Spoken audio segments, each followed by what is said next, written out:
This month's Where Did the Road Go is sponsored by Allison Cook, Tim, and Super Inframan. Thank you so very much. And now our show. Transmission start. Welcome to Where Did the Road Go? Join us as we wander off the path and explore lost history, consciousness, the paranormal, unexplained mysteries, alternative thought, and much more. We are present on the web at wheredidtheroadgo.com. Now here is your host, Seriah. Welcome to this edition of Where Did the Road Go? I'm here with Mr. Timothy Renner. Hello. And we were going to have Joshua Cutchin, but Josh is having some issues, so we're just going to talk with Timothy tonight about their book, Where the Footprints End, High Strangeness and the Bigfoot Phenomena, Volume 1, Folklore. Yes. Don't drop it on your toe. Is Volume 2 going to be, and the title is even longer? Volume 2 will be the same title, except down to Volume 2, I think we're calling it Evidence instead of Folklore Volume 1, Evidence Volume 2. Now, there's Evidence in Volume 1 and there's Folklore in Volume 2, but that's just the way we broke it up. There's more Folklore in Volume 1 and there's more Evidence in Volume 2. So that's just how we broke it up. Right. It's not quite as thick as I expected it to be, I'll tell you that. No, but we definitely, if we had 2 volumes, it would have been like too much to handle, because Volume 2 is, I think, thicker than Volume 1 yet. It's the perfect size is what Volume 1 is. Good. And it's thoroughly footnoted. Yes, that's the when you're swimming in Joshua's waters, you have to play with footnotes. And that was a really messed up metaphor, but hopefully everybody gets what I mean. He's the king of footnotes, so I had to adapt and go to footnotes. Because in my other books, I would just do just put sources at the end of the book and let people find. If they're interested, I figure you'll find. I gave you the information, find it yourself. But right. Josh is a lot more specific with his footnotes, so I did it Josh style. If you guys don't list who writes each chapter. It's in the table of contents. Is it in the table of contents? Okay. Yeah. I was just wondering that as I said it, because I know it's not written at the beginning of each chapter, but one of the ways you can tell is Josh has more footnotes than you. Yeah, generally that's the case, absolutely. And also occasionally you guys refer to something you've done in there, and that kind of gives it away as well. Yeah, I actually had to, because I tend to write more in the first person, especially because my other books are a lot of investigations I did, not counting the historical Bigfoot books, but my other 2 books are based on a lot of investigations I was part of or research I did. So I would tend to write in the first person a lot, and had to kind of break myself of that with this, because it's not the same kind of thing. This really is an outstanding book. I mean, it really kind of puts together and takes a very tough subject and makes it more visible. Well, thank you. I mean, that was the goal.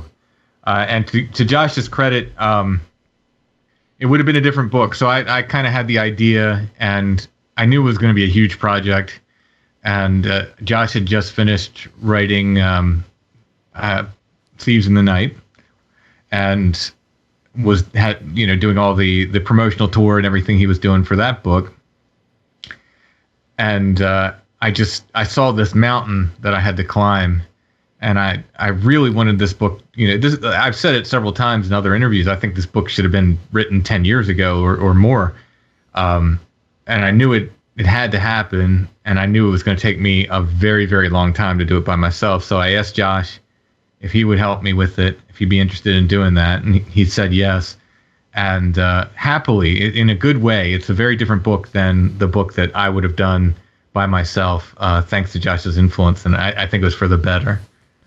And it had to be very frustrating to look some of this stuff up, because so much of it, you have so many stories in here that there's more to, but the Bigfoot version of it is only scratching the surface and everything else is ignored. How do you go about finding the stuff that gets left out, and which cases have stuff that was left out? Yeah, so a lot of times you just stumble onto stuff and you start digging a little bit and you go, well, that's new information about that case. The Ape Canyon case is the big one, or was the big one for me, where that everything I've ever read, and that's gone over in any kind of book that's sort of like a general survey of the Bigfoot phenomenon will probably mention this Ape Canyon case because it made the newspapers and stuff at the time, and people love to point it out, but everything I've ever read on it has been, oh, look, these guys, shot a giant monkey in the woods and it came back with a bunch of other giant monkeys and attacked their cabin that night. And that's about all you hear. But then if you really start digging and you find the account from Fred Beck, who was one of the miners who was there, he starts talking about some very, very strange things that happened, from finding a single footprint in the middle of a acre-wide sandbar to strange sounds coming from beneath the ground and so forth. So, all these like strange things that tend to accompany this stuff. They had an encounter with a giant, what they said, a giant Native American spirit before they went there, and then ran into another spirit along the way. Didn't the Native American spirit tell them where to mine? Like to follow a feather or something? It told him to follow a white arrow through the sky. So, what is that? Was that a UFO? Was that what, and apparently the arrow led them to this mine. Along the way, they met this other ghost woman. Her name was Vander White. They ended up naming the mine, the Vander White Mine. So, they had apports. They had all this other strangeness that's just never reported. And it's like, I call it weird washing. It's like people weird wash these cases to make them seem just like a monkey in the woods as much as they can. And there's so much more, and it doesn't happen all the time. Some of these things really are, like some of the cases you read really are, they really do seem to be someone just sees a creature, but often there's more to it. And where I would look more often than not is in very extreme cases where someone has either claimed to be attacked or otherwise had a very sort of extreme encounter with the creatures, or repeat encounters. So when people are having repeat encounters, when they're coming on their property, when they're doing a long-term gifting exchange, almost all the time they'll start reporting weird stuff along with it.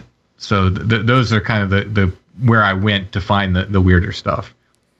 So to talk a little, since you brought it up, let's talk a little bit about Ape Canyon. Ape Canyon, yeah. Yeah, tell people the story. Okay, so the story, again, as reported in most like Bigfoot books, is a bunch of miners are out in the wilderness. One of them sees a creature, shoots it, and the creatures come back to the cabin, attack the cabin that night. There's various versions of the story. The original story said they were throwing rocks at the cabin, but some of them got exaggerated, and you have these stories where they were throwing boulders at the cabin. I think in one version of the story, the creatures lifted up the cabin, like lifted off its foundation, and but that's not the story that Fred Beck told. Now, again, he was the miner there, and he wrote a book with his son in the 1960s, kind of looking back on the incident. So the incident happened in the 20s. Yeah, 1924. Yeah, and it starts with them seeing this. They said this giant Native American spirit. And the spirit tells them, follow this white arrow. They follow the white arrow. Along the way, they meet this Vander White, this other spirit. Now, they do not describe what she looked like. They said that she was female, and they said she was apparently very kind or very influential or very positive kind of spirit in some way, and that's why they named the mine after her. They proceed to the cabin and they're there for several, I think they were there for weeks, if not months. It was actually a working gold mine. It did yield some gold for them, but the further details that get in, the weird stuff, has to do with I'm kind of paging through here. So 2 huge mysterious footprints 4 inches deep that appeared in the middle of an acre-wide sandbar. So the quote from one of the other miners was, "No human being could have made these tracks. There's only one way that could be made. Something dropped from the sky and went back up." Mm-hmm. So you have these disappearing trackways, or these single or double, prints that we get a lot. They heard a loud, low humming sound, kind of a drumming sound that followed the miners, and it seemed to issue from underground. So we have these underground noises that you get in places like, Skinwalker Ranch and these other places. And Fred Beck reported an apport of a very specific pencil. He said he needed a pencil at some point. He knew the pencil was at his house 50, 60 miles away, and it just appeared in his hand. So you're having these apports and this poltergeist stuff that's going along with the phenomenon. And, as to the creatures, so the attack did happen. They did shoot one. That part, according to Fred Beck, was true. And the creatures did come back and attack their cabin that night. And the following day, I think they shot another one. When they saw it in the morning, they shot one, and he said it fell off a cliff. And then they got out of there, and they never came back. It was a very, very, scary night. It wasn't like it was a positive thing for them. But about the creatures, I'll read a quote from Fred Beck's book. He said, "First of all, I'll say they're not entirely of this world. I know the reaction we experienced as these beings attacked our cabin impressed many with the concept of great ape-like men dwelling in the mountains, and I can say that we genuinely fought and were quite fearful, and we were glad to get out of the mountains. But I was, for one, always conscious that we were dealing with supernatural beings, and I know the other members of the party felt the same." So that is completely taken out of the history of this case, except in Fred Beck's own book. You never get to hear that anywhere. Right. So here's the guy who experienced it, and here's the witness, or one of the witnesses that was there, the one who's writing the book and telling the story, and he's saying, "I'm telling you, they're not of this world. There's something different. Something there's something supernatural or paranormal." And it reminds me of the Hopkinsville Goblin thing, where the whole place was attacked and they kept shooting them and they kept coming back. Oh yeah. And there is a detail in another account, another article about it, that it's kind of they're using this to sort of debunk it and make fun of the case. But they said that when the miners came out of the cabin in the morning, there was only left feet footprints they found. No right feet. And of course they're using it as like so it must have been a hoax or it wasn't real or whatever. But that's a thing. These single foot footprints are actually a thing in Bigfoot and in other paranormal things as well. There's what's the very famous account of the hooved thing in England? Yeah, the devil's footprints, wasn't it? Yes, exactly.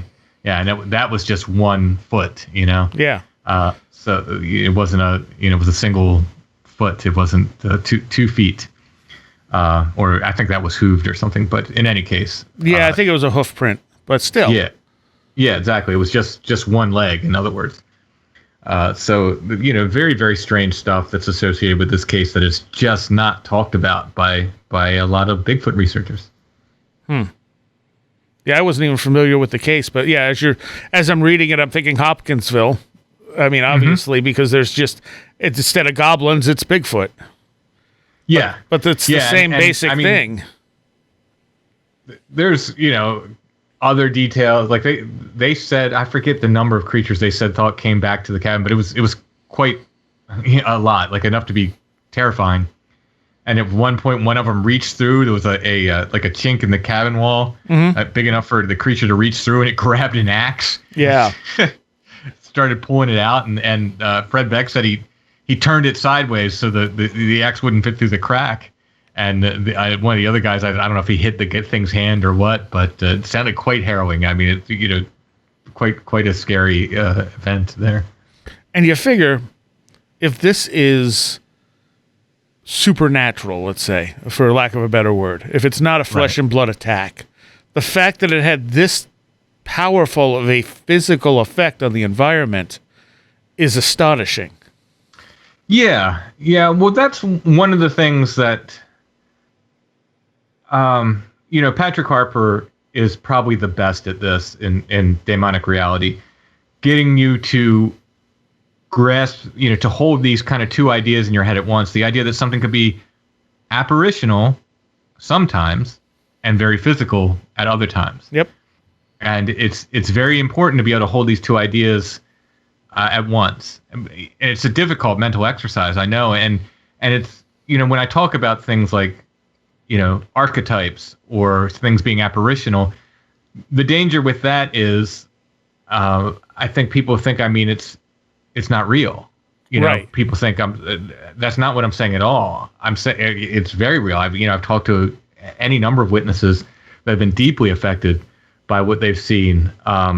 But whatever this thing is, it can have a physical presence, but it doesn't always have a physical presence. I believe. I think that's the only way to explain it at this point for me.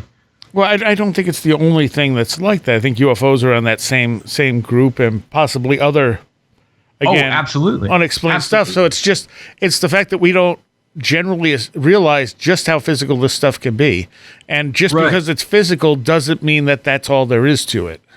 Exactly. Josh has a wonderful example. He points out that when people say, like, well, what about, Bigfoot leaves footprints and hair behind? And he says, well, for how many years did ghost hunters put out powder on the floor and wait for footprints? How different is that really from finding footprints in the mud? And that was funny. As soon as I read that, someone saying, well, because you quoted somebody saying that ghosts don't leave footprints, and I'm thinking, yes, they do.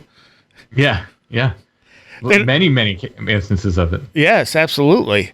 Footfalls and stuff are one of the biggest things in ghost encounters. You'll hear people walking down the hallway or up and down stairs or whatever, and sometimes you find depressions or, again, leaving powder out sometimes leaves footprints. Mm-hmm. That, like Bigfoot, sometimes just disappear halfway through the path. Exactly. I talked to a ghost hunter. We were did like a paranormal thing. They invited me out to the cemetery, and I was talking to one of the guys, and he was like, I've gotten ghost fingerprints on mirrors, and he's telling me how he would leave these mirrors out and leave these. Basically, he would leave little spirit offerings, which is something else we can get into with the gifting to Bigfoot. But he would leave little offerings for the ghosts, as like gifts or something. He wasn't calling them offerings. I think he was calling them, he'd leave gifts or something. He'd leave either food or a cigar or something out there, and he would leave a mirror out. And he said, I got fingerprints on this mirror one time. He said, they're ghost fingerprints. And I looked at him. I said, we are doing the same thing, you and I. I said, I'm just doing it in the woods, and you're doing it inside houses.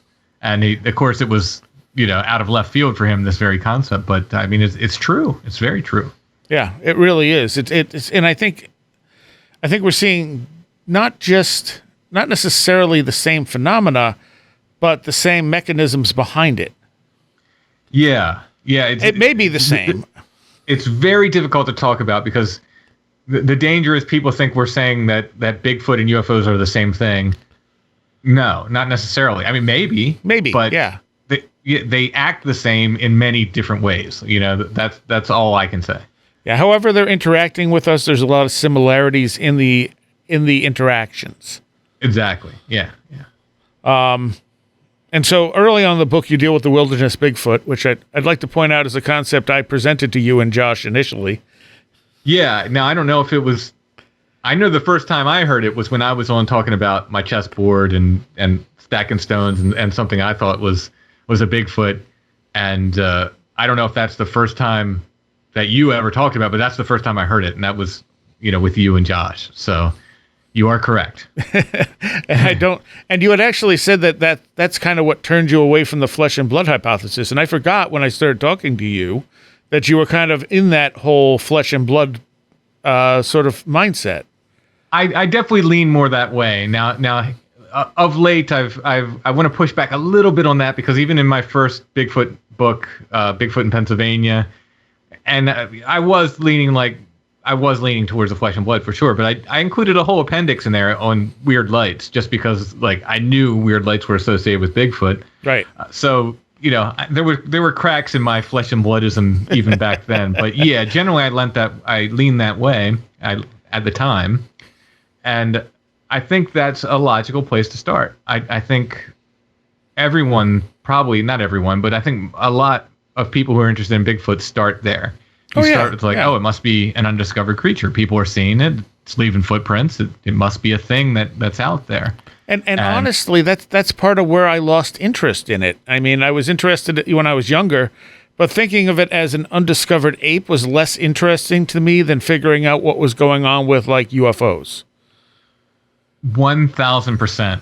It's so much more rewarding. I mean, this particular book was so much more rewarding to write than any other thing on Bigfoot I've ever written, for sure. You know, and I like to say the people who are most sure, the witnesses, I'll say, who are most sure that it's a real creature tend to be people who have a roadside crossing or something. You know, they're driving their car, walks in front of their car and off into the woods, or a hunter who's up in a tree stand and sees one walk by in the woods. And I don't blame them, because what they saw seems very natural and very much like an animal. Right. But once again, you get these people with these repeat experiences where they're saying Bigfoot's coming onto their property on a repeat basis, or they're having gifting exchanges with a Bigfoot somewhere. These are the people that you get talking, and they'll say, "Oh yeah, I've seen orbs. All this weird stuff happens. I had these synchronicity storms that surrounded this. I feel like it followed me home 50 miles somehow, and without really able to explain it. You've got people who have done wood knocks and then driven home 50 miles and gotten an answer, right, when they get out of their car at home. So it's really these people who have this ongoing contact where it starts to get weird. So I never blame like a witness if they just saw it in the woods, or they just saw it, I don't blame them for thinking it's a natural animal or even insisting it's one. But it's the researchers who refuse to look at the weird stuff. That's where I get kind of irritated. It's like, well, no, you got to consider it. You can't cherry pick. If somebody says they saw Bigfoot and 10 miles down the road saw a UFO the same night, yeah, what are the chances? I'm sorry? What are the chances? Yeah, exactly. Like if how rare is it to see a Bigfoot? How rare is it to see a UFO? And then you put them together. Like, certainly, I can't say they're connected for sure, but come on. Well, even if they're not connected, it might be the person that is more open to seeing these particular things too. Right. Yeah, exactly. But the fact is that if there's not some kind of connection there, what are the chances? Most people, are not going to see a Bigfoot. Most people are not going to see a UFO. So If someone sees both, and of course this is where people start going, well, they're lying. Who sees all these things? Well, that seems to be the rule, not the exception. Well, I mean, I think it kind of is, because just in my own, Bigfoot investigations, when I get called out on somebody's property, they've seen something, or I go to talk to somebody, after I get all the Bigfoot information, I try not to lead, the witness or anything. Mm-hmm. I will just simply say, what other weird stuff is around here? And the number of Bigfoot witnesses, like I said, if it's on their property, who will immediately tell me, well, my house is haunted. Right. Probably better than 50% at this point, honestly. Yeah. Which is significant. That is significant. And then if I say something like, are there legends of buried treasure in the area? Anything, in the ground that's, valuable or special, or there's a legend of gold being buried here. There's a lost silver mine here, or sometimes it's, just a mine. There's an old coal mine, down there or something. The idea of something valuable being in the ground. So, these kind of things come up again and again. So it just feels like it's never just Bigfoot, or it's for my part, it seems like it's rarely just Bigfoot anymore. When I talk to, again, it's the witnesses that are having repeat encounters or encounters on their property. And the other thing is with the idea of like the wilderness poltergeist, and just to clarify for anyone who doesn't realize, most Bigfoot encounters do not involve necessarily a creature, but behavior in the woods that is very similar to the type of behavior you get from a poltergeist in a house. Yes, exactly. So to take my case, for example, I heard something. I heard, what sounded like a stone clacking, and then a wood knock. What sounded like a wood knock that answered it. I smelled a very bad smell. And I assumed, because of reading so much Bigfoot literature, I immediately thought, like, well, this was Bigfoot. Right. And you said, well, no, if that was in a house, that'd be a poltergeist. And that really did. That, like, as you said, I didn't mean to gloss over that. That really, it was, they talk about those, I guess, the Zen masters who smack their student upside the head and they just reach enlightenment. that was my Zen smack upside the head, honestly. Like, as we were talking, when you said that, I literally went, oh, it was that kind of moment for me. It was a big moment, honestly, for me. But yeah, what happened there was, I didn't see anything. Now I did see some footprints on the way out, or some what I call maybe footprints, but so do poltergeist cases. They get footprints. Yeah. There's nothing about that encounter that I could definitely say was a creature. And the thing is, the argument against it will be like, well, this is all primate behavior. And that's not untrue, but a poltergeist in a house is also going to behave like a ghost. Yes. So it's the poltergeist itself is not one thing or the other. Like, I think it's energy that is being utilized to do something. Mm-hmm. So it's going to be utilized slightly differently in the woods than it would in a house, and maybe our expectations also color that. But there are some one of the most striking similarities is the stone throwing. Yeah. That happens in people's houses. Yep. Where stones, and when they pick them up, they'll be warm. Right. Now this happens outside, and people say, Bigfoot was throwing stones at me. And they pick them up, they're warm. And they say, well, he was holding in his hand. He warmed it up with his body temperature. Right. Come on. Like, really? How hot is Bigfoot? Well, it depends on the particular Bigfoot and, how he's groomed himself that day. Yes, it depends on your taste in squatches. But no, I mean, that's striking because, usually people don't have big piles of stones inside their house. Right. And apports, by and large, have been known to be warm or hot.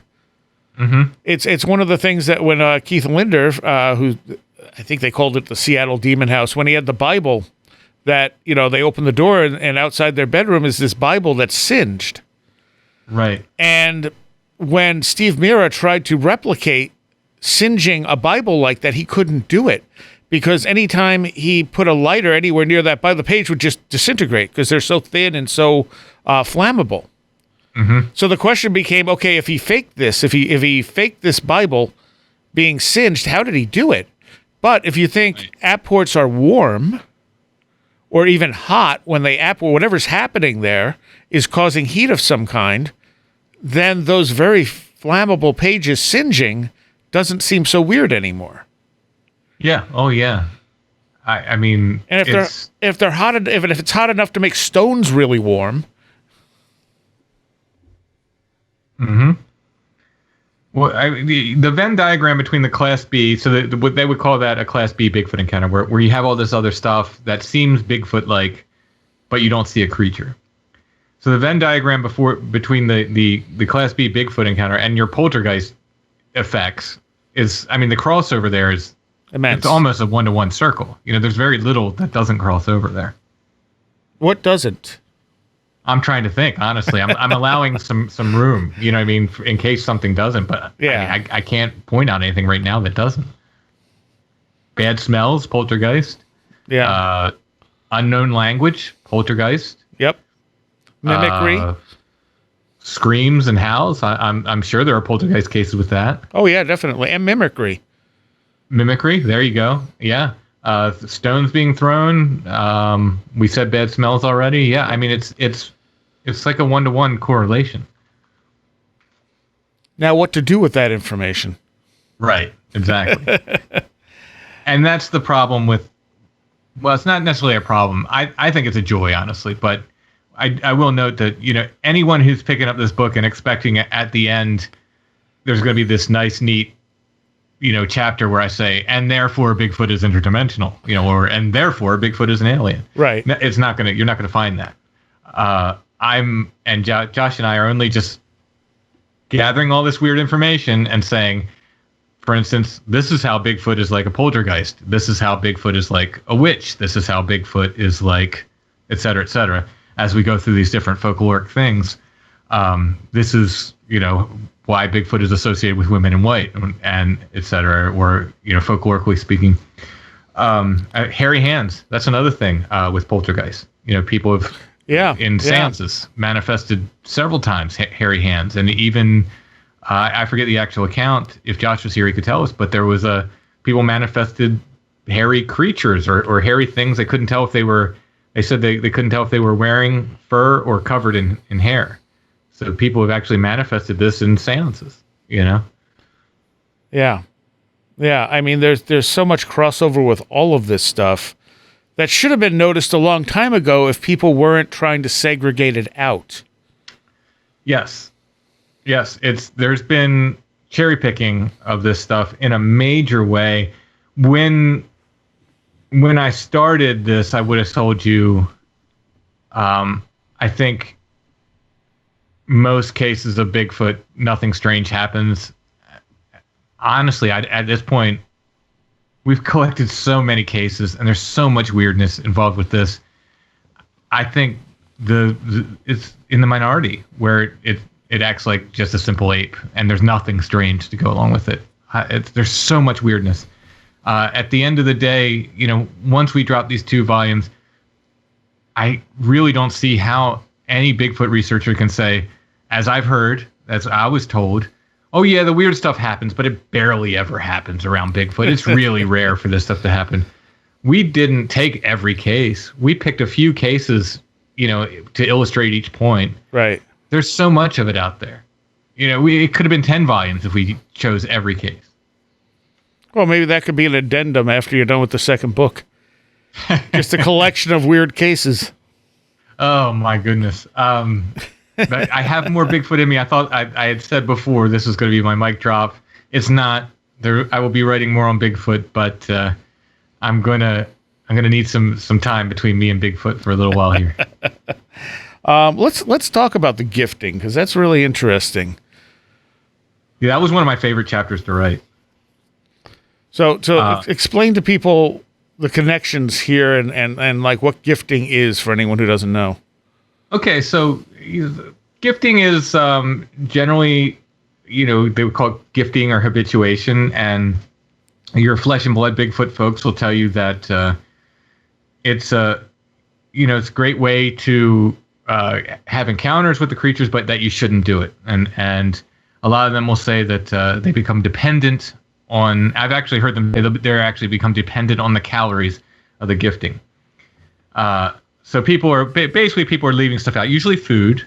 Sometimes it's toys or rocks or whatever, and they would get things in exchange. Either sometimes dead animals or gifts from the forest, something like either stones or pretty rocks or found objects, toys and things presumably found by the Bigfoot creatures and left in trade for this food or these other gifts that these people are leaving out. Very interesting, very, very interesting, and people have gotten some pretty amazing results with it. But some of the more sort of strident flesh and blood folks have said that you shouldn't do this because they actually said Bigfoot will become depending upon those calories, and if you stop, the creatures will go crazy, and that's when you get things like the creatures banging on the side of your house and climbing on your roof and killing your animals and so forth. But if you break that down, the caloric needs of a creature the size of Bigfoot, which presumably has a big brain, they are presumably from all accounts they would be very smart, so they would probably have a big brain. Huge creature, bigger than a gorilla, bigger than a human. The caloric needs would be astounding for this thing. So the very idea that an apple or a granola bar or a candy bar left on a stump is going to have any kind of impact on this thing's caloric needs in the grand scheme of things is ludicrous. It's right. Absolutely ludicrous. So the mountain gorilla, for instance, they have to eat all day long. They've come forward for food all day long. If they had brains the size of people, brains take a lot of calories to fuel. If they had brains the size of humans, there would not be enough time in the day for them to forage to find enough food. Really? To feed that brain. So their lives are basically to stay alive by eating. Yeah, I mean they're foraging constantly. They're just constantly foraging. So why we don't have to do that is because we process our food. We cook it. We get the most out of the calories by doing that.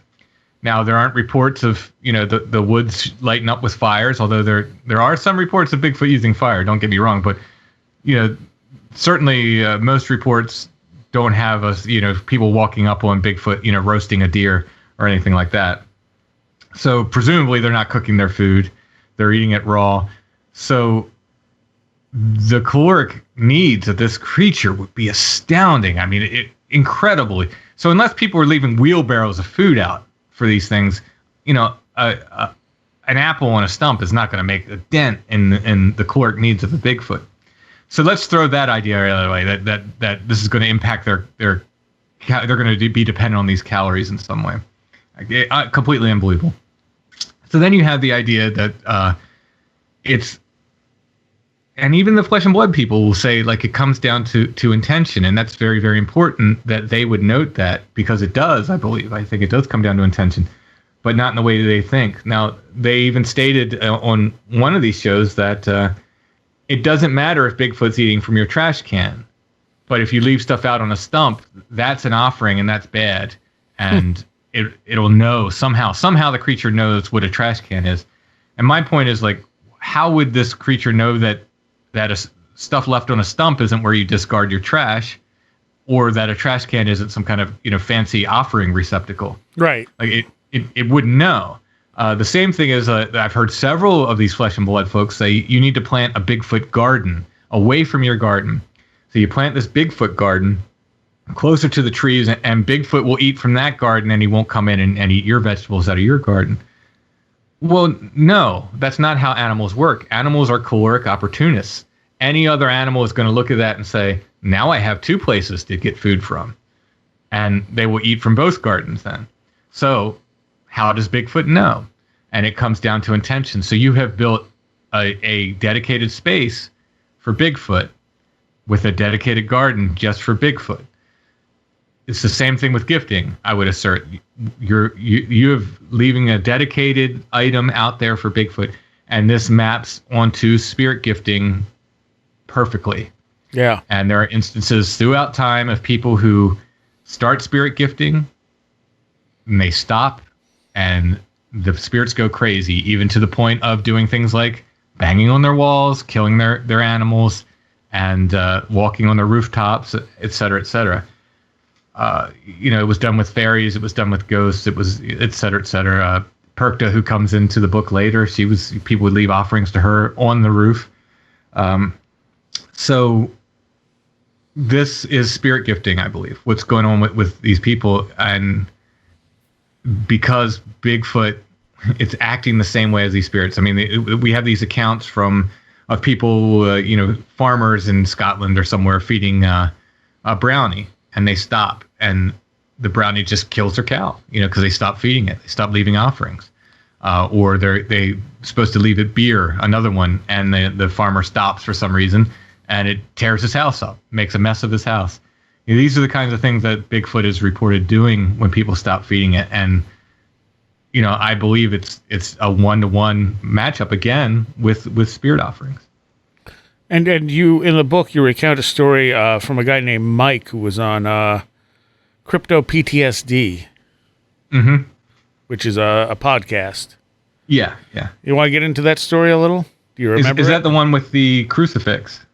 I don't remember. I marked it down because I thought it was a really interesting story. Or let me real quick refresh myself, because there's two stories in there from I don't know if they're from the same podcast, but so the one had that sort of followed him home. Yeah, I think that's what it was. Yeah. Okay. Yeah. So that was really, really interesting. So he becomes interested in the Bigfoot phenomenon, and his friend takes him to this area. So it's like, I know an area where they are. So this is 50 miles away from his house. And he goes there with his friend a couple of times. Then he starts going by himself. And he said he would always stop at the grocery store and bring some vegetables. He brings some, bananas and apples, whatever. He gets some stuff. And what he was doing is he was putting them inside a cooler that locked. And he said like a raccoon couldn't open it, a squirrel couldn't open it. Something with hands had to open this. And every time he would put this fruit in this cooler and leave it out there, and then the next time, so usually the cooler would be knocked over, but it would be open and the fruit would be gone. So one day he is driving on this way, and he stops at the grocery store, and he realizes he forgot his wallet. But he was so close to the area, he'd driven almost 50 miles. He thought, well, I'm gonna go ahead and go out there anyway. And he goes into the woods. He goes to the area where he leaves this cooler, and he sets the cooler back up and closes it, but he actually doesn't put any food in it. And starts walking back to his car. And he said, all of a sudden, he hears the screaming behind him. It sounded like very angry, like monkey screaming, I think he said it was. And the woods just come alive. And he feels like he's being followed back. I think he said he had pine cones thrown at him from all sides, which is an interesting thing. And I think he got roared at, and he said it was powerful enough where he fell to his knees or something. This roar. Makes it back to his truck, drives home 50 miles, gets out, and that night he said he starts getting pounding on his walls. And his girlfriend, who previously didn't believe in this at all, says to him like, "Oh, great, you've brought him home. Now what are we going to do? They followed you home." 50 miles away on 2 different highways. This guy drove. He said 2 major highways. So the host of the podcast is, you could tell he's trying to reason out how a creature could do this, and he came up with these theories that Bigfoot, one tribe of Bigfoot kind of got a message to another tribe of Bigfoot near this guy's house that they had to bang on his walls or whatever, pay him back for not leaving the gift out.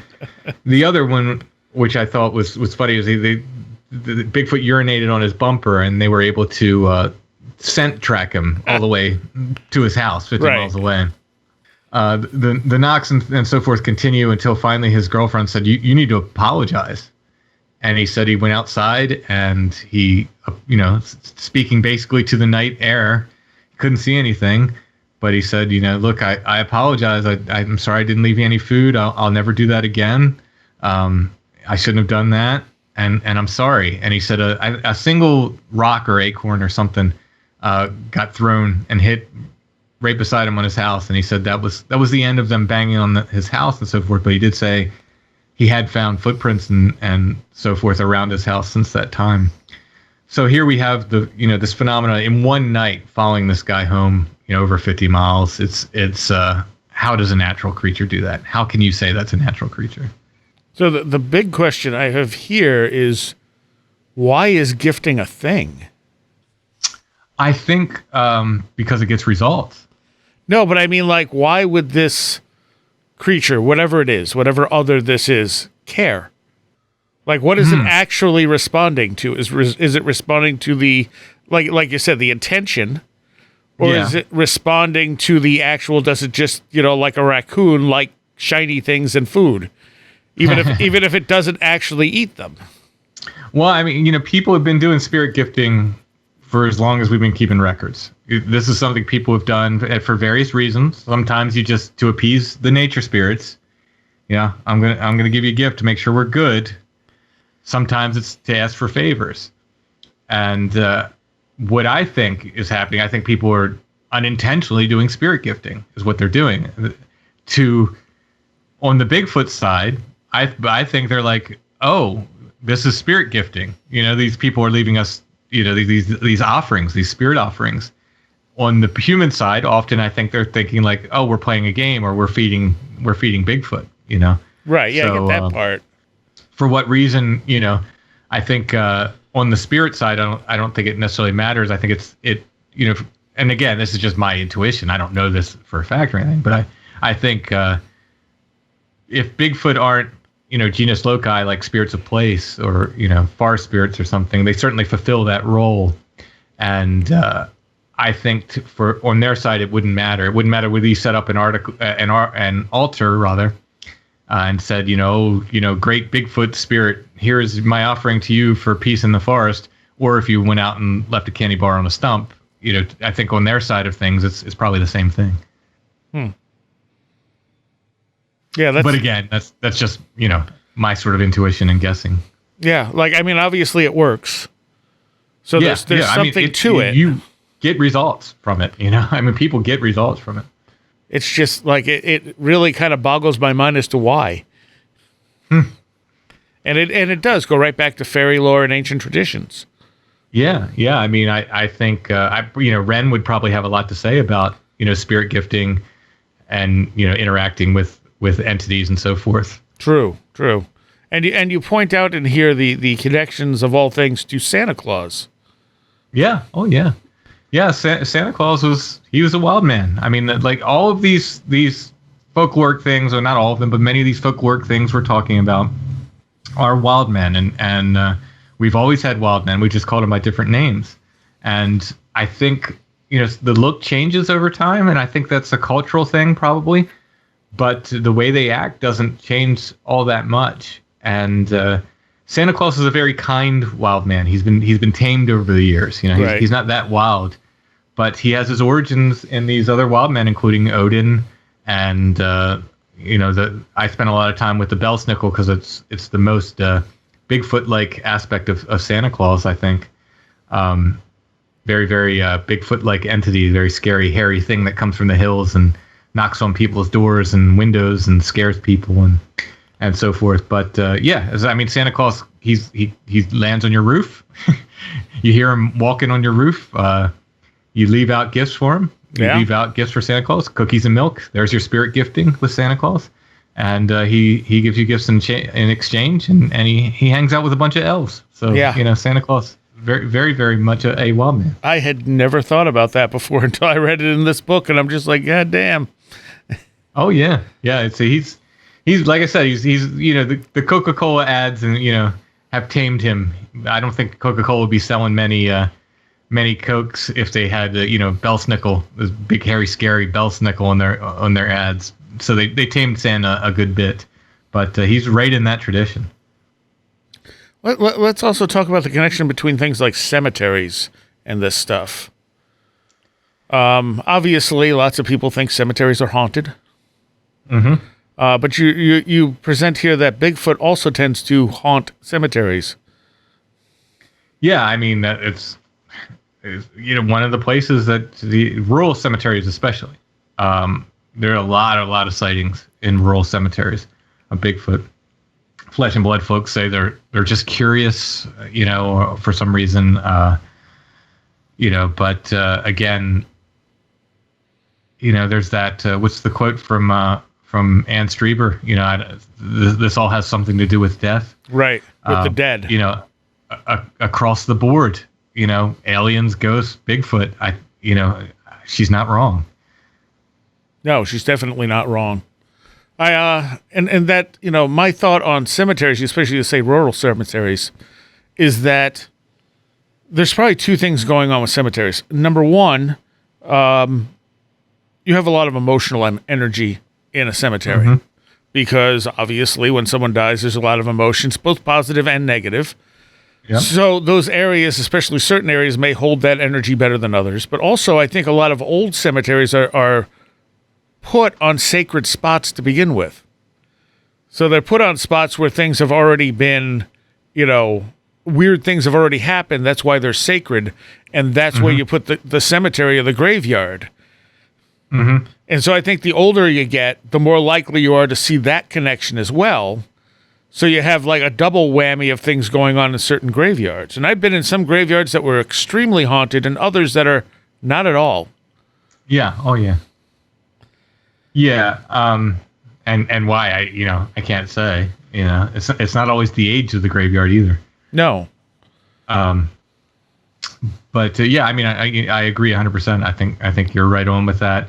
I think sometimes like we talk about like ley lines, for instance, and unfortunately in America we just haven't done. Maybe it's because our country's much bigger, but we just haven't done the same kind of work with ley lines that they have in England. But it seems like at least that these graveyards and these churches and these places they fall on these ley lines quite often.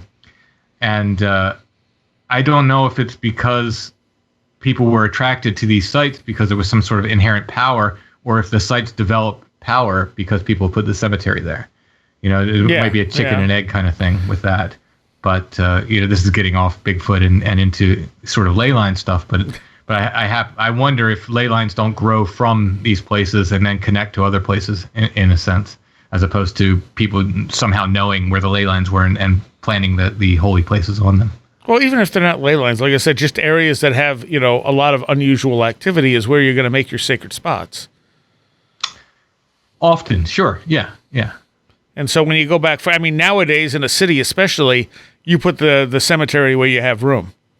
Right. There's no spiritual consideration to it.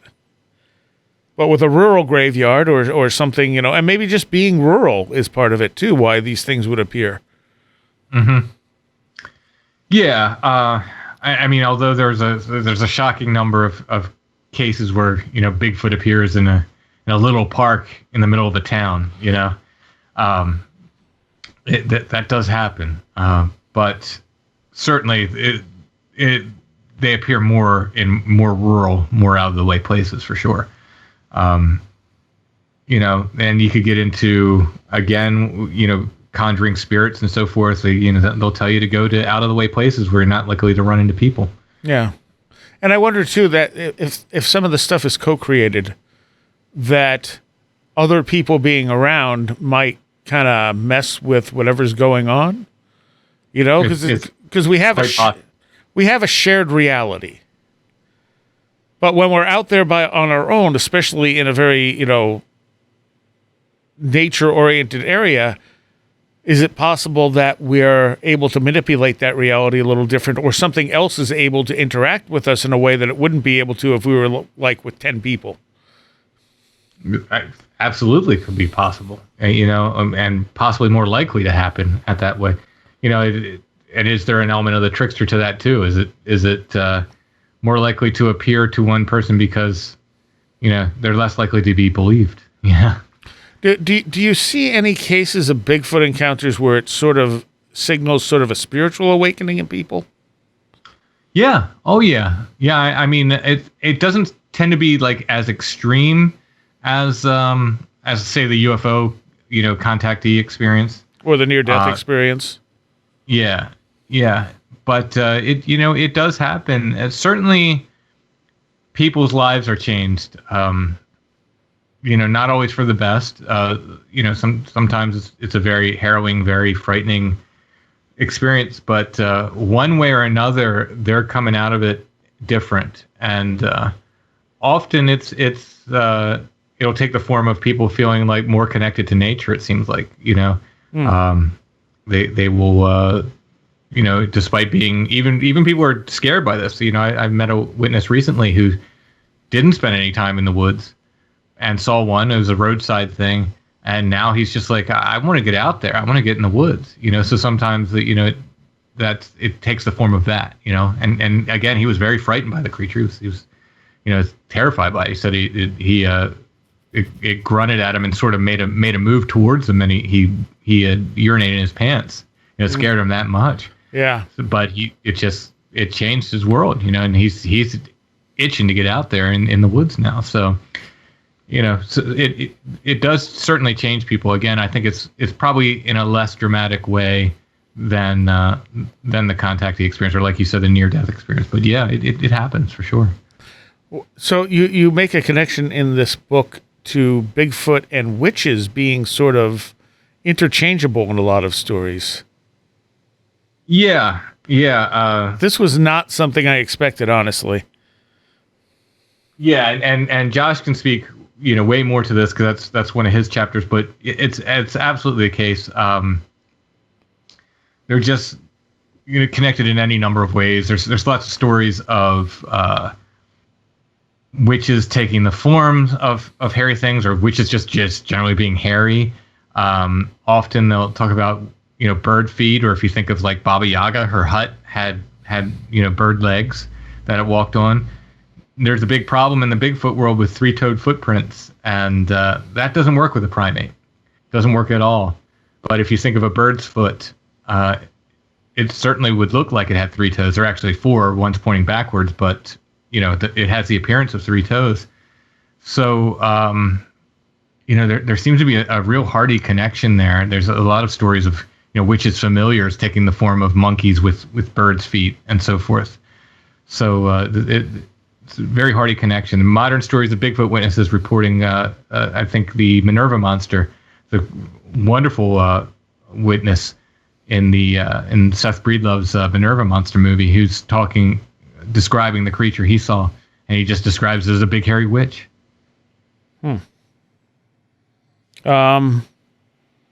Which one of you wrote about the Romerman stuff? The what now? Romerman. I had to be Josh because okay. I'm not even. Well, we'll save that. We'll save that one for Josh. The Romerman appears throughout the book with a really weird encounter. Oh, okay. Larry it must be Josh. It's just not ringing a bell for me. Larry Kelm's interdimensional experience, is that also Josh? Yep. Mm-hmm. What about Women in White? You want to handle that one? That's all me. All right. Let's talk about the Women in White. Yeah, so this is something that, and Josh will freely admit this, he thought I was barking up the wrong tree with this. And he's like, okay, Tim, if you think you can get a chapter out of that, go ahead. And for me, it started with modern accounts. It started on Sasquatch Chronicles. There was these 2 brothers. I mean, it didn't start there. That's where I first kind of heard about it. I'm sure it started elsewhere, but the first place I heard it was this account on Sasquatch Chronicles. These 2 brothers were seeing multiple Bigfoot creatures. Really extreme encounters where they're coming up to their houses. Again, they're being on the walls, climbing on the roofs. They're seeing creatures of all different descriptions and so forth. And really, really intense episode. And then Wes, the host of Sasquatch Chronicles, did an update on it a few months later. I think it was a couple months later. And he starts telling the story about how he talked to these 2 brothers again and how they're reporting this old hag-like woman walking around the neighborhood in white. And she had actually, one night, they thought the creatures were living on this one ridge in the woods behind their house. And this woman walked towards that ridge, and they said they could hear the creatures there, and they literally tried to stop her. They thought she was just a homeless woman, and they literally tried to stop her, and she ignored them and went off into the woods, and they thought, well, that's it, she's dead. The creatures killed her. And then they saw her kind of walking back in the morning, and they went up to her, and they tried to talk to her again. She ignored them. And finally, one of the brothers said, I command you to stop. And according to them, she turned and looked at them and flashed them a smile and just disappeared. So very, very interesting account. And they noted that this woman always wore white, and she wore shoes that looked too big for her. They described them as almost like clown shoes. She was wearing shoes too big for her now. Follow that information away. So remember that, the big shoes. But I'm thinking, well, that's an interesting thing. And then I'm on the Sasquatch Chronicles forum where people are talking about the episode, and I start seeing other people saying, you know what? I saw this really weird woman who was wearing white, and then I drove down the road, a mile, and I saw Bigfoot. I went, that's interesting. Now it's happening more than once. So I mentioned it on Strange Familiars, I think, offhandedly, how, I'm wondering if there's not a connection between this. And I get a witness calls me up or emailed me, I forget which, and said, I wanted to meet you out in Michaud Forest. I had a couple Bigfoot encounters. I want to, I'll take you to the areas where I saw, had these encounters. One, he didn't see anything. One was very much a Class B encounter. And one, he did see something black, which he said called, blacker than black, which is another thing with Bigfoot. A lot of people report they're blacker than the night around them, blacker than black. You get these same descriptions of shadow people. Right. But any case, that's what he saw. And another encounter he had in a boulder field after he was tapping, and he and his wife got roared at, and very, very frightening, experience for him. But and Boulder Fields, of course, have connections to things like fairies and strange disappearances as well. Yeah, exactly. And by the way, when he took me to this boulder field, there was a as we were walking to it, a sapling was literally tied in a knot along the trail. Very, very interesting. That kind of feeds into stuff I write about in Volume 2 with these stick signs and structures and so forth, and what they may or may not be. But in any case, before he took me to these sightings, he stopped at this place called Pond Bank, and he said, "I'm stopping here for a reason." He said, "Because I heard you talk about this woman in white thing." He said, "There's a legend here about a woman in white, a ghost, that there's a little chant you're supposed to say. It's literally a pond. So Pond Bank's a village.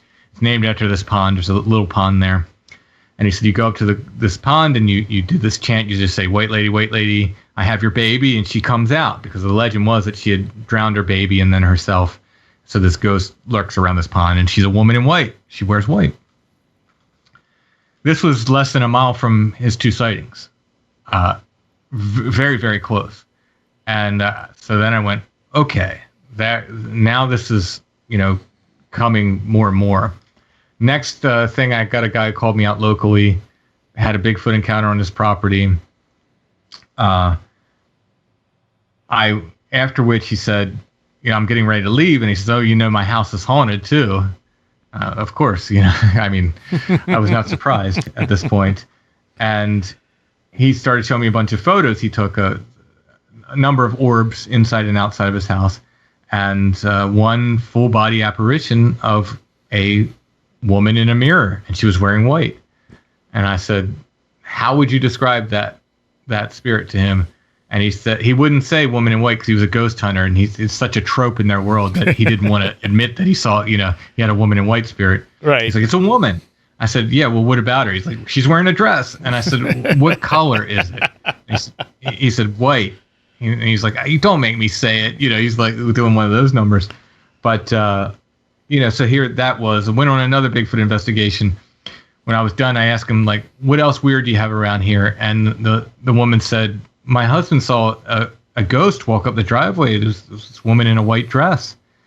And I started telling her a little bit about, this woman in white connection, and her neighbor chimed in. Her neighbor was there. He had Bigfoot encounters as well in the area.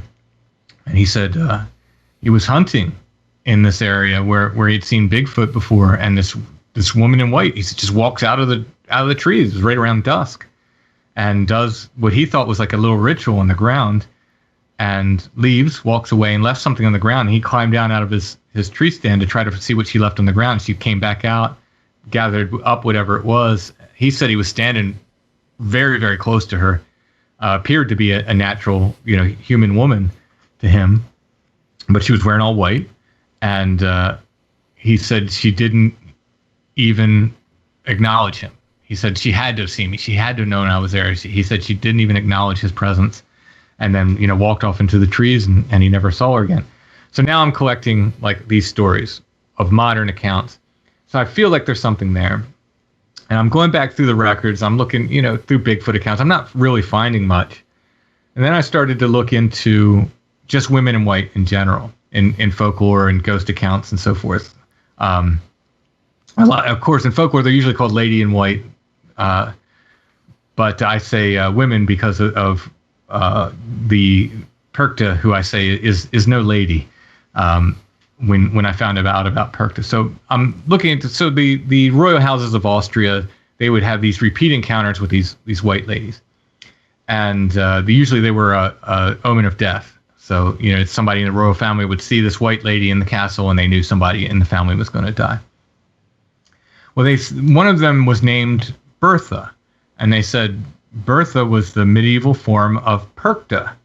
And they mentioned that just offhandedly in the story that Perchta was the Teutonic moon goddess. Now, not exactly a goddess. She's more of a folkloric figure along the lines of a Baba Yaga, this kind of a fairy witchy kind of figure. But now I had a name to do some research. I started digging into Perchta, Frau Perchta, and immediately was taken by this because they said that she's this woman in white. She could take the form of an old hag or a young, beautiful woman, always wore white. One or both feet, they said, took the form of a giant swan's foot or a giant bird's foot. So one or both of her feet are quite large, which, of course, again, immediately made me think of this Sasquatch Chronicles woman and her shoes that were too big for her feet. And, of course, again, the three-toed footprints. But Perchta, it has an entourage, and they consist of two groups. One is called the Heimchen, and these are the souls of dead children that she's lured off into the wilderness. It's one of the things she does. She would call children into the wilderness, and they would never return. Bigfoot also said to do that. But these dead children would take the form of glowing orbs in the woods. So here we have this orb phenomenon that completely surrounds the Bigfoot phenomenon. Mm-hmm. I mean, there's no shortage of connections between Bigfoot and these orbs. Her other entourage is called the Perchten, and this is a group of hairy wild men that would follow her around. They would go into towns and cause havoc and scare people and do all the things that wild men do. So here we have this woman in white who's leading around these wild men and these orbs. And from there, it just broke open, and I found folkloric figure after figure throughout the world. I haven't found any in Asia yet. I'm confident that I will at some point. But Africa, Soviet Union, or Russia, I guess they are now. Boy, I'm giving away my age there. Africa, Russia, South America, America, Europe, all over Europe. There are these folkloric figures of these wild men, these hairy creatures. Sometimes they're ogres, sometimes they're wild men, and they go along. They'll either call them their wife or their female partner, or sometimes their helper will be women in white. There'll be these spirits of women in white, and it happens all over the planet. Wild men are associated with these women in white spirits. And I remember when I was down there with Josh visiting you, we did that sort of tabletop game, and you guys were talking about the book, and you said that was, I think both of you said that was one of the most surprising connections you found in researching this book. Yeah, and it was like Perchta really broke it open for me. Like that was the one that just like, this is and now I know this is the thing once I found her. And then when I just started finding all these other folklore creatures, I mean, there's the apple tree man in England is this wild man of the orchards, and he has a helper. It's supposed to be an old lady who's a ghost who always wears white. There's one called the Sasabansum in I think it was in Apollonia, and he was known as the friend of witches, by the way. And his counterpart was a white creature, a giant white creature. Sometimes it's a white creature. It's not always necessarily a white human, but it seems like it's always like the female is white or in white. But most often it does take the form of a white, human spirit. And again, why white? Yeah, exactly. I mean, lady in white spirits are a thing all over the world. It's probably the most common apparition seen anywhere. I mean, there's tales of women in white ghosts everywhere. That's why that guy Jimmy, the ghost hunter, he didn't want to admit that he saw a woman in white because there's so many of them. It is a trope, but they're seen everywhere. So but they're also associated with wild men. I think it was Brett Rains. I was doing his show, and he was like, "I don't think this is a thing, Tim, because I've never heard of any other Bigfoot witness talk about this." And I said, or I'm a Bigfoot researcher, rather. So I've never heard of another Bigfoot researcher say this. I really don't think this is a thing. I said, I am 1,000% confident this is a thing. It's in the folklore everywhere. So the case in the Sasquatch Chronicles there, if I remember right, the one guy left, moved somewhere else, but the other guy still lives there and still sees this woman from time to time. And what I'm wondering is, why is there no pictures of this woman if he's regularly still seeing her? Or just leave a camera where, he can grab it quick when he sees her. So I've talked to Wes off air, and he said these guys have gotten pictures of creatures. So I don't know if they've gotten pictures of the woman as well, but he said they've gotten pictures of creatures, and for whatever reason they don't want to release them. That's a whole other thing. You know what I mean? Like I cannot tell you why they would not want to release them if they got clear pictures, but he said they had. I believe he said he saw them, and they had some very, very clear pictures of creatures that they did not want to share for whatever reason. That's odd. Mm-hmm. Although I guess not totally out of the realm of things that happen in this stuff. Yeah. I mean, volume 2, I have a very, very large chapter on disappearing evidence. It's really hard to get evidence, and when people do have it doesn't tend to stay. I mean, I break it down like as in saints relics because it's just the easiest way to do it. So a primary relic would be like a lock of the saint's hair or their fingernail or something that was actually from the saint. Secondary relic would be like the saint's prayer cloth or part of their robe. It's something the saint touched. That's a secondary relic. When it comes to Bigfoot, we have great secondary relics. These footprints are amazing. Like Dr. Jeff Meldrum, the work he's done with the footprints that show dermal ridges and mid-tarsal breaks and really seem to come from, an actual, living creature. I mean, they have, he's a primate anatomy specialist and he knows foot anatomy. Like, I could study the rest of my life, primate foot anatomy, and never know as much as him.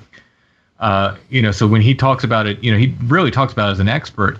And these footprints are what convinced him that there must be an undiscovered, primate out there. But they're secondary relics. They're not primary relics. These are secondary relics. The primary relics we have for Bigfoot, hair, scat, supposed blood, et cetera, 100% controversial. Never they accepted. Often somebody will say, well, I have DNA of Bigfoot, and, Melba Ketchum did her study. And you can get people to line up behind her and say that, it was a good study and she knew what she was doing. But just as many people on the other side will tell you, like, no, it's a bunk study and it's inconclusive. Same thing with the hair analysis. It's never conclusive. Primary relics, they're inconclusive and they tend to disappear very, very often. A shocking amount of primary relics will disappear. There's a hair analyst in Canada. And she prefers people to hand her the hair samples because if they get put in the mail, they disappear. Now, you think, what is the mail service going through every envelope to look for Bigfoot hair? Right. No, something strange going on there. Stan Gordon noted several times that, evidence going missing that they had collected in the 70s when he was doing Bigfoot investigations in Pennsylvania. It's a thing. This primary evidence, there's not a lot of it, and it tends to just go missing. When it doesn't go missing, it's never conclusive. And the thing with Melva Ketchum, I know the Snake Brothers said that one of their friends knows this stuff, and he actually looked at what she did and said it was pretty convincing. But like the thing is, I think part of the problem is she was pushing it as this is Bigfoot, rather than this is an unknown. And two, I mean, the thing is, in her defense, for the most part, any scientific journal, if you present it as this is evidence of Bigfoot, they're immediately going to turn it down. Yeah. There's a lot of problems with that DNA study. I did a pretty deep dive on it for volume 2. There's a lot of problems with it. When you talk about things like angel DNA, which is one of the phrases she used. Really? Yeah. It's just scientifically speaking, there's a lot of problems with it, and people who really know DNA broke it down. But beyond that, let's say she was right. Her study is fraught with disappearing evidence. Tons of people who sent her evidence never got it back. And, tons of people sent her evidence that never arrived to her. And again, they put it down to this great government conspiracy, vast government conspiracy. They're like, why? What? For what reason? They don't want people to know about Bigfoot. Come on. So they're going to check every piece of mail that comes through there. Like, give me a break. Disappearing evidence is a problem, even with her survey. And, Brian Sykes was the other guy, the guy in the UK who did a Bigfoot DNA survey and didn't find much, except they did find, interestingly, a bear, a prehistoric bear that they thought to be extinct. They came up with this, this Asiatic bear. That's that they right. thought Yeah. so very, very strange. Bear are associated with Bigfoot anyway. They throughout the folklore and so forth. But still, very, very strange that they would find that. But he didn't find a lot with what people had sent him. But that doesn't surprise me. It doesn't necessarily mean anything to me. I think there's a lot of inconclusive stuff with this, and probably someone on his level is going to throw out anything inconclusive. If they get an inconclusive result, it's going to be like, well, we can't use that. So the fact that he didn't really find anything doesn't necessarily mean to me that there wasn't anything unusual there. It just means he didn't report it. Yeah. What was the angel DNA? It's part of what she was saying was this very novel DNA that was on the. So I guess she was saying that the matriarchal DNA was human DNA, and the other was this very novel DNA. Yeah. That doesn't match up to anything else, and she was calling that like angel DNA. Oh yeah, that's not going to help you. No. Huh. I guess I missed that. Yeah, there are some legitimate problems. Like scientifically speaking, there's some legitimate problems with Melba Ketchum's study, and the people who fiercely defend her are people who are, in my opinion, just really, really desperate to. Bigfoot. The Bigfoot researchers, they want to be accepted by science, by mainstream science. They're desperate for it, right? Because and I think they get close. These footprints, like I said, that Jeff Meldrum, I believe he showed them to other primate, foot experts, and they've agreed that something stepped there and left that. So they won't say what. They're not going to say it's Bigfoot. But like, oh yeah, something that's a living creature, and something left that print there. Well, you can't scientifically say it's Bigfoot. Yeah, exactly. And I often say, as regards to like Jeff Meldrum, for instance, people come to me and say, well, Jeff Meldrum says this, and this about Bigfoot. And I said, I will say, and I do not mean this as an insult, because it applies to me as well, except I know nothing about primate anatomy and footprints, or not nowhere near as much as Jeff Meldrum. But he knows a lot about feet and primate foot anatomy, but he doesn't know anything about Bigfoot.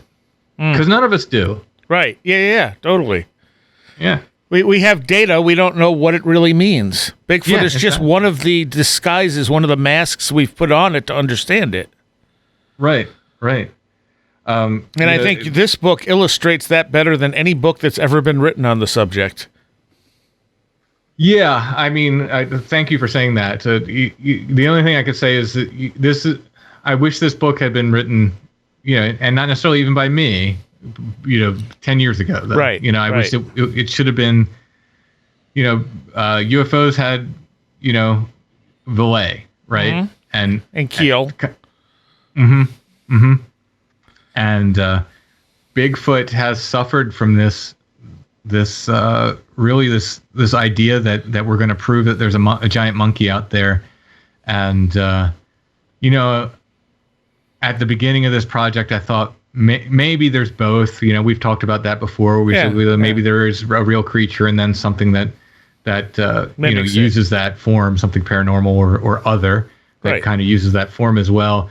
At the end of these two books, I leave almost no chance of that. I don't think there's a natural creature out there. I bet almost anything on it. We're not going to get a body. If we do, it'll disappear. I did. Someone once sent me a book, and I could not justify having the author on because I just felt like it was too much BS. I mean, maybe I was wrong, but it was a book based on something someone was told by some mysterious agent somewhere, if I remember right, about how the government, will take Bigfoot bodies and get rid of them, or this group will. And at the end of the book, it turned out to be like Jerry Falwell or someone else running this group, like religious evangelists. And the reason they were getting rid of Bigfoot is because he would provide a missing link and thus disprove the Bible And thus they were spending all this money and effort to hide the existence of Bigfoot so that, their religion and their money making would stay intact. Right. And there was just so much nonsense there. I mean, right down to the fact that even if you provided another missing link, it doesn't devalue religion. Exactly. As we already have missing links, Right. There's, and that's the thing. I mean, there are things that look like Bigfoot in the fossil record. Right. But there's no Bigfoot in the fossil record. Yeah. There are nothing that looks like Dogmen in the fossil record. So I will, fight tooth and nail with anybody who says there's a breeding population of Dogmen in the United States. No, there is not. This is not a natural creature. I'm not saying people aren't seeing it. I'm just saying it's not a natural creature. Whatever it is, a dog didn't involve broad shoulders and hands. It didn't happen. That doesn't make sense evolutionarily speaking. So whatever it is, it's not a natural creature. Not to mention the cases of Dogman, basically acting like a human being. Mm-hmm. Oh yeah. Well, wearing clothes, smoking cigarettes. Right. Exactly. Yeah. And I often talk about, so I've collected several cases of Bigfoot, attacking people, for one reason or another, breaking their arms. There's one in my book where the guy was sent to the hospital and so forth. And to my knowledge, and I've heard people say that people have been found murdered and they've attributed it to Dogman. But to my knowledge, no one's really been seen a Dogman attack or claimed to have been attacked by a Dogman. Okay. What they seem to do is intimidate people. They seem to get in people's Blackish face and scare the heck out of them. Yeah, Men in Blackish. What's that? Men in Blackish.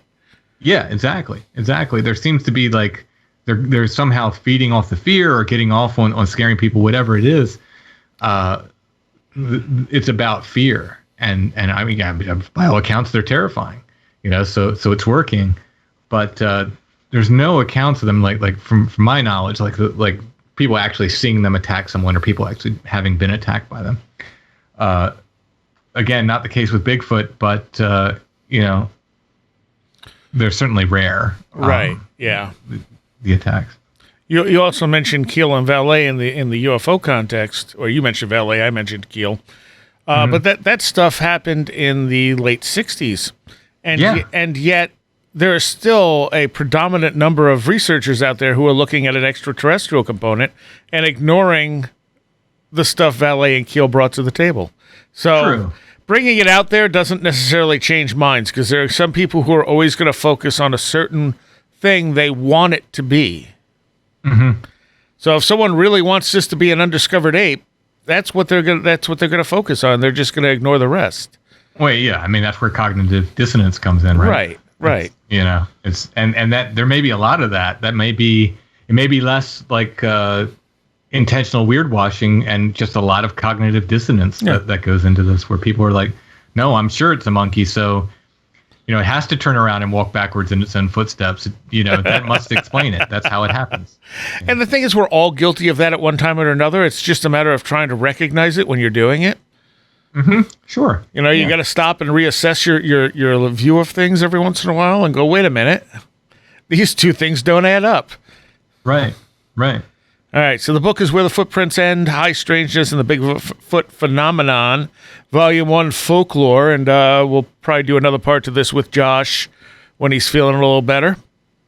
Sounds good. You can find it on Amazon. You can look up Josh's name, you can look up my name, or you can look up the title. You'll find it there, or you can contact me at strangefamiliars.com, and if you want to get one direct, we can work that out. And I'm sure you can order it from your local bookstore as well. Awesome. Thank you, Tim. Sure. Thanks for having me. I want to thank and give a shout out to all my Patreons who help support this show and keep it going. It really does help keep it going. And I want to particularly thank Tim, Super Inframan, Allison Cook, Patricia W., Barbara Fisher, Will Powell, Big Boy Limina, Craig Parmenter, Walker, Joanna Rojas, Maddie, David Moore, Vincent Trewell, The Great Change, Stone Wilderness, Luke Osborne, Becky Traynor, Chris Barr, Rob Drummond, Alex Whitcomb, Edu Camahort, Tactical Therapist, Janet Bunderson, 36 Dingo, Sam Sheeran, Penny Saracola, Jennifer Campbell, American Rambler, Kevin, John Rutledge Foster, Eric Citron, Andy McNamara, Sasha Jorg, Matthias Sunby, Dominic O'Malley, Christopher Vaughn, Riker and Stark, J. Otto Bullitt, Jose A., Roger Gonzalez, Craig Cicernos, Ray Benedetto, Linz Jackson K., Alfred Tuttle, Matthew Sproul, Kevin Schreck, Patricia Giaquinta, William Lovelace, Mark Brady, Chris 646, Carla Mahoney, and James Lattimore. Thank you all so very much. I hope you enjoyed that. As I said, we're going to come back and do another segment of this, maybe even a two-part thing with Josh and Tim as soon as Josh is up to it. All right, I did do an extra Patreon segment with Tim, which actually went pretty long, so that'll be up later in the week. If you want to become a patron, go to wheredidtheroadgo.com. I try to put up as much extra content over the course of the month that I can, and you also get the shows before they go out to everyone else. And I'll see you next time. You have been listening to Where Did the Road Go? This show is made possible in part from our Patreons, and we thank you and everyone listening for helping us continue this exploration of the strange. You can always find everything Where Did the Road Go related at www.wheredidtheroadgo.com. And thank you so much for your support.